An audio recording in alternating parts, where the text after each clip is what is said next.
Hey everyone, thank you for joining the live event today. I'm Dr. Maria Sampoulos, your host. I have Murtuza Ebrahim here today. He is the head of training and functioning at Ravial Vision in Dubai. Hello, how are you today? Hi, Dr. Maya. I'm good. How are you? Thanks Great, for great. having me. Yeah, I wanted to have you on because you have such a lot of experience. You have about 16 years experience and 11 years in corporate optometry. And, you've worked in pivotal roles in India, now in Dubai. And I think it's great to give doctors an experience or information on what's going on all over the world. And you've been, head of training and professional services. And the last organization was LensCart, and I think that's super important. And you've also been trained in Africa as well, so you're kind of like the global optometrist. So I'm glad to have you on here today. So welcome, welcome, and I think our listeners will have get some great knowledge of what optometry is like all over the world. Thank you. Thank you for having me here. Yeah. So first, I just want to talk about like what are the career options for corporate optometry in India and in Dubai? What does that look like for optometrists? The term corporate optometry basically now all the leading brands, leading corporates have started focusing on this optical segment. So back in India, say when I started my career, we had very limited corporates like GKB Optical, Lawrence and Mayo Optical. They were a chain with some 50 outlets. But then we had Titan Industries coming in. Titan were previously into watches and they ventured into eyewear. And Titan came in and they started having a benchmark for optometrists. So corporate optometry started from therein. And then last decade, we have a new entrant in the market, particularly in India, that is Lenskart. And Lenskart has grown rapidly. Currently, there are 1,000 stores. And this clearly shows that if you are a part of corporates like this, then as an optometrist, you have a lot of opportunity to grow with the company. So if I consider my very own example, I joined one of the corporate as just an optometrist with Titan Eye Plus. And then in the very same company as Titan was expanding, I got the role of store manager, and then I was able to handle the region wherein I was working as a cluster optometrist, doing all the troubleshoots.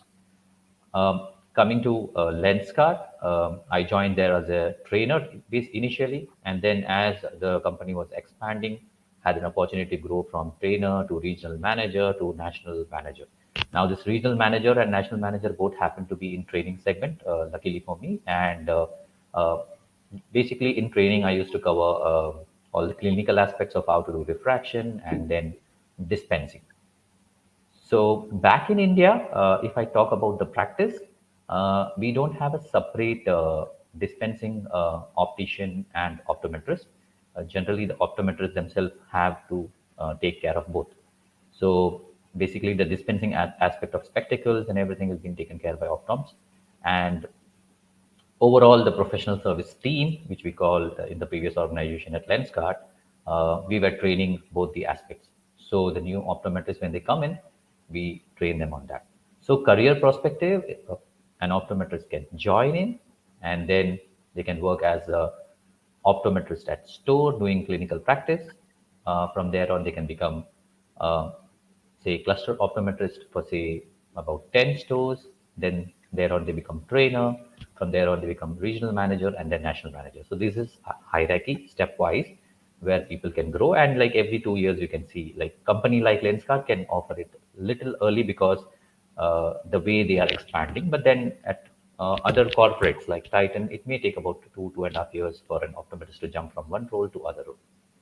Now, my understanding is in India, doctors are mostly employed by the corporation. They don't rent space and just do the eye exams or a separate business like it is here in the U.S. Is that correct? Back in India, we also have, like, say, for about 20% of total optometrists who are into their own private practice. They are well established, but remaining 80% are employed by corporates. Now, when I talk about corporates, it's not just optician, but then there are also like lens manufacturing units. There are also like IOL manufacturing units, and then contact lens itself. So every department have their own professional service group, and then optometrists are primarily being employed there. So the And how does private that? practice is less. Yeah, and how does that? How is that in Dubai and maybe in South Africa? If you have any information, corporate optometry, is it similar? Is it different? So when I talk about Dubai as such, I have been to Dubai just recently, and I was just going through the market, and I found that most of the optometrists here in Dubai, they are employed. They don't have their own private practice because of the overall business environment here, wherein you need to have a local person from the country to be a partner. So that's the reason having an individual outlet becomes a little challenge, but very few independent optometrists are there practicing their own stuff. But most of the optometrists in the region are all employed with big corporates. Yeah, So at Dubai, the ratio happens to be 90 10 or maybe even lesser. yeah. Do you have any information on corporate optometry in South Africa? Or I know you studied there, but So I'm doing my PhD from South Africa, and uh, I did not have any opportunity to actually explore the market. But then during my PhD, and when I was talking to few optometrists who are in my current organization, Rivoli, uh, there is about like 40% of optoms who are doing their own private practice, and 60% of them are with the corporates. can you give us some leading names of corporate optometry in India and maybe Dubai as well, and see how that compares to here in the U.S.? So, as I was already highlighting, in India, back in India, we have chains like Lenskart, which is leading now with 1,000 stores, and then we have Titan Eye Plus, which are about some 600 stores. Uh, Apart from that, we have small regional chains like Specs Makers, and then you have Lawrence and Mayo, GKB. All these are national chains. They have national presence. When I talk about Dubai, basically not just Dubai, but the entire UAE and the Gulf region, we have three major leading optician like Maghrabi, Yatim optician, and then we have Rivoli chains, Rivoli Group. So Rivoli Group is like expanding. Currently, they are at about 86 stores, and they have a plan of expanding to say about 100, stores this year. And when I talk about overall corporate environment here, the other corporates are like you have Johnson and Johnson working with a different trading company, and we have Alcon, we have again Lenskart starting up in Dubai. So many corporates are now coming in, and apart from just optician, there are also like IOL companies like you have Zeiss, you have Bosch and Lomb, everything available back in India as well as in Dubai. So the functioning remains almost the same for both the countries as such. Yeah, here in the U.S., EssilorLuxottica is a large entity, and I know they're global because they also purchased Grand Vision over the last couple of years. Yes, yes. What is their presence in India and Dubai? So Essilor, in terms of lenses, back in India, they hold a major market share. So all the labs that are available in India, which are able to customize lenses, are owned by Essilor. Um, when we talk about different chains, most of the corporate chains are dealing with SLR lenses, which eventually says that how big they are. Uh, Lenskart do not deal directly with the SLR, but yes, the products which they procure, few of the labs are owned by SLR. So everywhere SLR part comes in. Now, when we talk about India, basically the brands like Ray-Ban, Oakley, and Vogue, these are major moving frame brands, and Luxottica plays a very major role back in India. But when I talk about Dubai market altogether, it's very different. It's like yeah, still Luxottica plays a major share here, but then there are also other groups which deals with luxury products. So you have a different segment of customers and consumers who would want to go in for a different brand altogether. Like we have Kering Group, which owns a lot of luxury brands of eyewear, and then we have Marcolin Group. So In terms of yes value, Luxottica happens to be 10 times bigger, but then there are also other groups existing in this part of the world when I talk about Dubai. Now, the only concept which is like very famous and picking up in Dubai is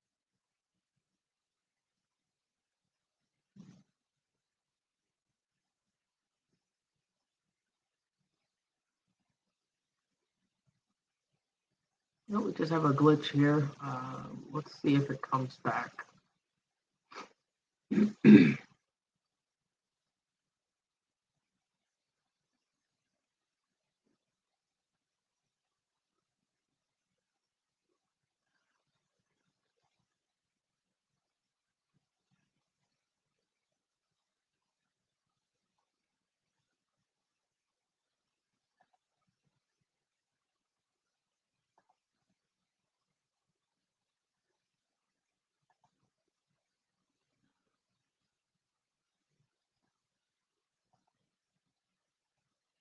No, we're gonna put this. I want to put this on hold for a second. I guess it's gonna try to come back to the stream. It must be like a internet issue.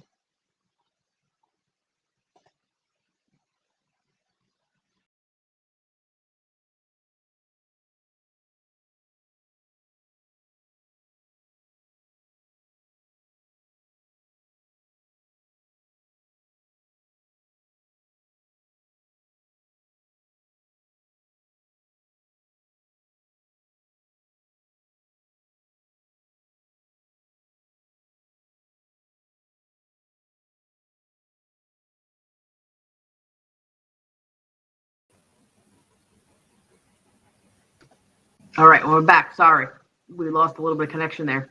yeah. I am sorry. I had some That's okay. power shutdown. Yeah, just continue on your thoughts. I mean, Yeah, so I was just talking about Zeiss Vision Center as a concept here in Dubai. So Zeiss comes up with an exclusive outlet wherein they have their entire journey for the customer experience. So right from initial appointment to understanding the lifestyle and then taking them through the entire process of the examination and then final steps of dispensing, everything is automated. So everything comes up as a history and summary on one platform, and then it becomes very easy for you to pitch the products and explain customer why they need a particular solution. So this is a new concept which is really picking pace. If you ask me if this is existing in India, yes, it do exist with India, but very few limited reputed opticians, not at the corporate level, but an independent opticians are actually doing this particular Zeiss Vision Center. But when I compare India and UAE market, in UAE, the corporate chains are getting into these particular concepts. So currently, my current organization, Tivoli, we have different concepts wherein we have something for every other consumers. Then we have a concept for luxury consumers, and then we have this ZVC concept. So slowly, the corporates are now having within their vicinity, they are having different concepts available to cater to different segments of consumers. yeah, I think I've heard this Vision Center, Zeiss Vision Center issue and concept in Central America in the past. So it's good, nice to see. Here in the U.S., we don't have that per se. We don't know what the future holds. Mhm. So it's kind of nice just to see what's going on in other countries, because I really think that what was passing or being successful will be brought to the U.S. sooner or later. So, Yes. um, what model business is really exciting advantages in practicing in India and Dubai? So basically, like my previous organization, like especially Lenskart. So it is like tech-enabled company. The entire optical unit and the way they actually uh, attract consumers and the way they focus on customer service is all fueled by technology and data. So this is something which is exciting, and um, what we used to do, even like I have just started back here in Dubai, but in the previous organization we used to have a dashboard wherein any optometrist starting their career in the organization, they can see how many eye tests they have done and what customer talks about their experience with this optoms. Like they're happy, confident about the product, confident about the overall eye test that they receive. So all these feedback and everything is visible for the optometrist on on a single dashboard. So technology is something which is really changing the way we practice. It becomes easier for us to track how the optometrists perform. It becomes really very easy to train them. It becomes easy for us to actually even for the optometrist who is practicing. It becomes very easier for him or her to see what exactly where they exactly stand and where they need to improve. So there was a process like customer feedback. Then we used to do audits in terms of how they are good technically, how they are good with troubleshooting, how they are good with dispensing, and all these data points were available to them to see where they need to actually improve. And those data will then get connected to all the educational resources. They just need to click and they can access those resources. So it is like a continuous system. Now, similarly, if you talk about back-end integration, customer experience, so you would have already experienced Amazon.com and stuff, wherein they focus a lot on customer experience. Similar thing is coming into now optical chains, and this is actually revolutionary, completely changing the landscape of optical practice in India, basically. Back in Dubai here, the technology being used, like high-end instruments and the way we give clinical experience. When I was talking about Zeiss Vision Center, uh, your autophoropters, comparison becomes easy for consumers. So that is something which is exciting back here. But then technology is still not at that pace as it is in India. This is what I found in terms of only in terms of optical landscape, but then all other technologies are in place at par with what it is there in India. Yeah. What are hours of operation? How what are the most of the corporate opticals open 7 days a week? Are they open 10 to 8? I'm just trying to compare here with the U.S. So generally, the work hours is going to be 9 hours for an optom. So there are shifts. So particularly, every outlet will have about 2 to 3 optometrists available, and they work in shifts. Uh, it's going to be just 1 day off a week. So that's how corporate function.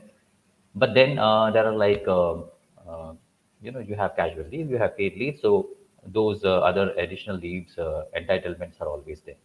So 9 hours a day is particularly the work hour which the optometry does. But then if I have to talk about how many eye tests they perform per day, then uh, previous organization, like they were doing about 8 eye tests per day per optom. So that is the calculation that they do, on a Oh, so weekday, okay, yeah. and then the So weekend it happened to be about say 15 eye tests.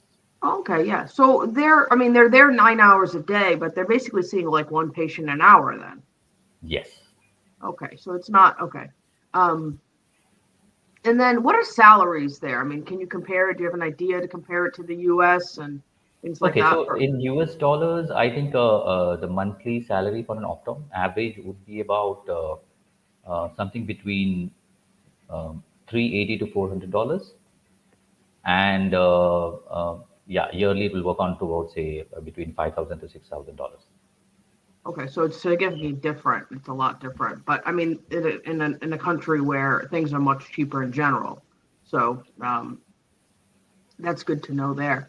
In Dubai, is that the same thing? The model is it one patient per hour, two patients? What is that there? It is much lower here because again in Dubai we have tourist customer. Most of them are tourists. So optometrists are not just involved in the clinical examination, but also more into dispensing, recommending products.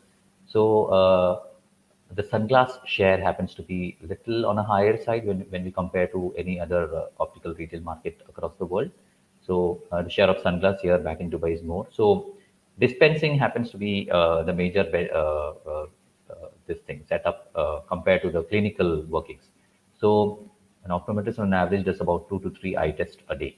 So Oh, okay. the working hours is about 8 hours, and then if you compare that with so it's about an eye test every 2 hours or 2.5 hours.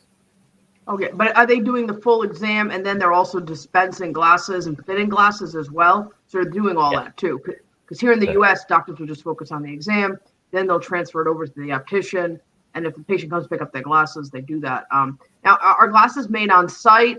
Because I know you said Dubai is high On tourist, yeah. tourist rate. Yeah.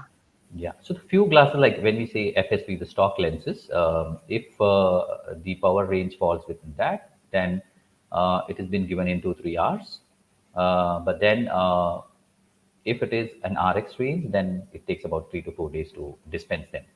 So even if they are tourists, basically here one advantage what the country has developed is like they always talk about to the tourists that if there is any eye test or eye related requirement, then they get it upfront when they land here, so that the glasses may take 4 to 5 days to be ready. So even tourists are aware of that, unless and until we just get in some emergencies.